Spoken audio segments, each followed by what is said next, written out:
Madhabi Puri Buch, SEBI chief, भारतीय अर्थव्यवस्था की ये नई विलेन बनकर उभरी हैं। सेबी की पहली महिला प्रमुख माधवीपुरी बुच के किस्मत के सितारे लगता है आजकल गर्दिश में हैं। उनके ऊपर एक के बाद एक आरोपों की बौछार हो गई है। विवादों से पीछा ही नहीं छूट रहा है। एक विवाद शांत होने से पहले ही कोई नया लफड़ा खड़ा हो जाता है। हालत यह है कि अब तो माधवी को एक साथ चार मोर्चों पर लड़ना पड़ रहा है। जिसने अडानी की पोल खोली थी उसने माधवी को भी लपेटे में ले लिया है। जी हाँ, हिंडनबर्ग रिपोर्ट्स ने पहले अडानी की नींद उड़ाई और फिर माधवी की। माधवी के तार अडानी से कैसे जुड़े हुए हैं? हिंडनबर्ग रिपोर्ट्स, कांग्रेस और फिर उनके खुद के कर्मचारी सब ने एक साथ उनके खिलाफ मोर्चा क्यों खोल दिया है? क्यों लग रहे हैं उनके ऊपर भ्रष्टाचार के आरोप? माधवी ने अपने पद का फायदा उठा करके करोड़ों की कमाई की है। क्यों सेबी कर्मचारियों को करना पड़ रहा है विरोध प्रदर्शन? कौन है जो माधवीपुरी को बचा रहा है? सवाल ढेर सारे हैं, इसलिए जवाब लेकर के हाजिर है पॉलिटिकल नारी।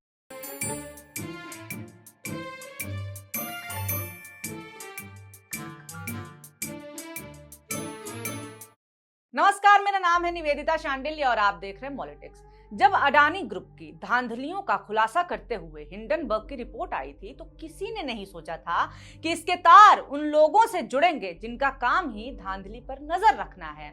सेबी यानी कि security and exchange board of India, Hindi में जिसे भारतीय प्रतिभूति और विनिमय बोर्ड कहा जाता है, इसका काम आसान शब्दों में है शेयर बाजार पर नजर रखना। सेबी की स्थापना निवेशकों के हितों की रक्षा करने, शेयर बाजार को बढ़ावा देने और विनियमित करने के लिए ही हुई है। अब ये जानना जरूरी है कि आखिर कैसे सेबी की अध्यक्ष माधवीपुरी का नाम इस मामले से जुड़ता है। एक सवाल जो बार बार उठ रहा था कि अगर अडानी ग्रुप शेयर बाजार में धांधली कर रहा है तो फिर सेबी उस पर कार्रवाई क्यों नहीं करता? कार्रवाई तो दूर, इस बात के बारे में सेबी को खुद पता कैसे नहीं था? एक ग्रुप मार्केट को मैनिपुलेट कर रहा है और सेबी को कोई जानकारी नहीं। जनवरी 2023 में हिंडनबर्ग की रिपोर्ट ने दावा किया था कि अडानी समूह ने कॉर्पोरेट इतिहास का सबसे बड़ा धोखा किया है। टैक्स हेवन देशों, ऐसे देश जहां से निवेश करने पर टैक्स नहीं देना पड़ता या बहुत कम टैक्स देना पड़ता है, ऐसे देशों में कंपनियां बनाई गईं और इनके जरिए अडानी के शेयरों के दाम गलत तरीके से बढ़ाए गए। इस मामले में सुप्रीम कोर्ट में एक याचिका दायर की गई और कोर्ट ने 6 लोगों का एक पैनल गठित किया। पैनल को निर्देश दिया गया कि इस मामले की रिपोर्ट कोर्ट को सौंपे। इस कमेटी ने इस साल मई में ये रिपोर्ट कोर्ट को सौंप दी। इस रिपोर्ट में बताया गया कि सेबी को अडानी मामले में कोई भी गड़बड़ियां नहीं मिली हैं। 173 पेज की रिपोर्ट में पैनल ने बताया कि सेबी का मानना है कि विदेशी निवेशकों के पोर्टफोलियो में संदिग्ध रूप से कुछ गड़बड़ियां थीं, लेकिन क्या और कैसे उल्लंघन हुआ इसका पता नहीं लग सका। सेबी को कोई गड़बड़ियां ही नहीं मिली। एक स्वतंत्र एजेंसी को जिन बातों का पता लग गया उसका पता सेबी को नहीं लगा, ऐसा कैसे? इसका जवाब एक खुलासे के रूप में मिलता है। खुलासा एक बार फिर हिंडनबर्ग ने किया। इस साल अगस्त में एक नई रिपोर्ट आती है जिसमें खुलासा होता है कि सेबी, जिसे अडानी मामले में जांच करनी थी, उसकी अध्यक्ष और उनके पति धवल बुच के अतीत में अडानी ग्रुप से जुड़ी ऑफशोर कंपनी में शेयर थे। आसान लहजे में समझा जाए तो बुच ने अपने पति के साथ मिल करके ओवरसीज फंड में पैसा लगाया है, जिसका इस्तेमाल अडानी ग्रुप ने इधर उधर करने के लिए किया था। क्या अडानी पर आरोप इसीलिए साबित नहीं हुए क्योंकि जिसे जांच करना था वही धांधली में शामिल था? पहली नजर में तो यही लगता है।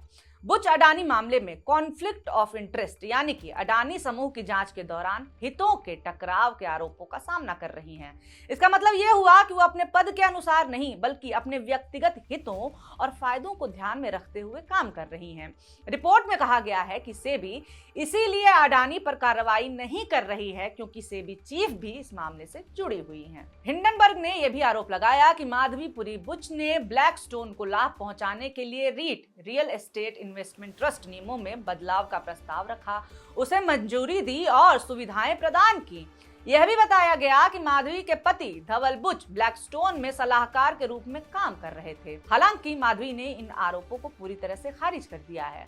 हर आरोप को तो खारिज कर दिया, लेकिन जो अडानी की गड़बड़ियों में जांच कर रही कमेटी के सदस्य होने के आरोप हैं, उस पर साफ साफ जवाब नहीं दिया है।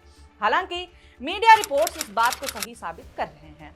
रिपोर्ट्स की माने तो माधवीपुरी बुच ने ही जांच कमेटी को ब्रीफ किया था, जिसका मतलब साफ है कि वो इस कमेटी का हिस्सा थी। एक तरफ हिंडनबर्ग के खुलासों के बाद माधवी का जवाब देना मुश्किल हो रहा है, दूसरी तरफ कांग्रेस के एक के बाद एक खुलासों ने उन्हें परेशान कर दिया है। कांग्रेस ने आरोप लगाया है कि एक कंपनी जिसकी जांच सेबी कर रही थी, उससे बुच ने करोड़ों का किराया वसूला है।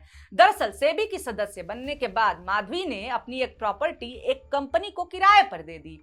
माधवीपुरी बुच ने अपनी प्रॉपर्टी जिस कंपनी को दी उसका नाम है कैरोल इन्फो सर्विसेज लिमिटेड, जो कि वॉकहार्ट कंपनी का हिस्सा है। वॉकहार्ट वही कंपनी है जिससे जुड़ी शिकायतों को सेबी लगातार डील कर रहा है। इस पर कांग्रेस ने कहा है कि माधवीपुरी ने कंपनी से 2 करोड़ 16 लाख रुपए किराया लिया है और ये साफ साफ भ्रष्टाचार का मुद्दा है। राहुल गांधी ने कहा है कि बतौर विपक्ष के नेता ये मेरा काम है और ये मेरी जिम्मेदारी है कि मैं लोगों को इस समय निवेश के जोखिम को बताऊं। उन्होंने ये भी पूछा कि भ्रष्टाचार जैसे गंभीर आरोप लगने के बाद भी माधवीपुरी बुच ने इस्तीफा क्यों नहीं दिया है। इन आरोपों पर सेबी चीफ की तरफ से कोई सफाई आती इससे पहले ही कांग्रेस ने भ्रष्टाचार के नए आरोपों के साथ उनके ऊपर हमला कर दिया। बकौल कांग्रेस, सेबी चीफ के द्वारा प्रोमोटेड कंसल्टेंसी कंपनी को करीब 4 करोड़ रुपए भुगतान किए गए। उनमें से ज्यादातर भुगतान महिंद्रा एंड महिंद्रा की ओर से किया गया। कांग्रेस का कहना है कि ये क्रिमिनल कॉन्स्पिरेसी का मामला है।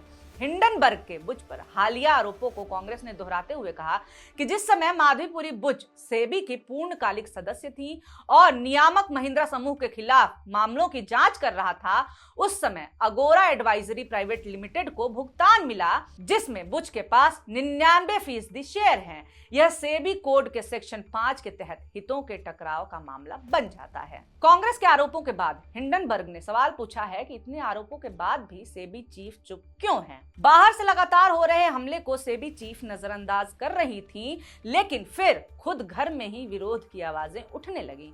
सेबी कर्मचारियों ने इस वक्त सेबी चीफ के खिलाफ मोर्चा खोल दिया है। सेबी कर्मचारियों ने ऑफिस के बाहर मैनेजमेंट के खिलाफ विरोध प्रदर्शन करके माधवीपुरी के इस्तीफे की मांग की है। 6 अगस्त को सेबी के कर्मचारियों ने सरकार को चिट्ठी लिख करके हस्तक्षेप करने की मांग की। कर्मचारियों का कहना है कि ऑफिस का माहौल बहुत ही तनावपूर्ण है और कर्मचारियों के साथ बेहद बुरा बर्ताव किया जाता है। इसमें कहा गया है कि माधवीपुरी बुच के नेतृत्व में बैठकों के दौरान अपमानजनक और अनप्रोफेशनल भाषा का उपयोग किया जाता है, उनके ऊपर चीखा चिल्लाया जाता है। कर्मचारियों की बेइज्जती आम बात है। ये व्यवहार उनके मेंटल हेल्थ पर नकारात्मक प्रभाव डाल रहा है और उनके वर्क लाइफ बैलेंस को प्रभावित कर रहा है। पत्र में यह भी आरोप लगाया गया कि सेबी के अधिकारियों को अनरियल टास्क दिए जाते हैं और उनकी मिनट दर मिनट गतिविधियों पर नजर रखी जाती है। कर्मचारियों ने कहा कि उन्हें दिन भर टर्न स्टाइल गेट्स के जरिए मॉनिटर किया जाता है, जो कि उनकी गतिविधियों को ट्रैक करते हैं।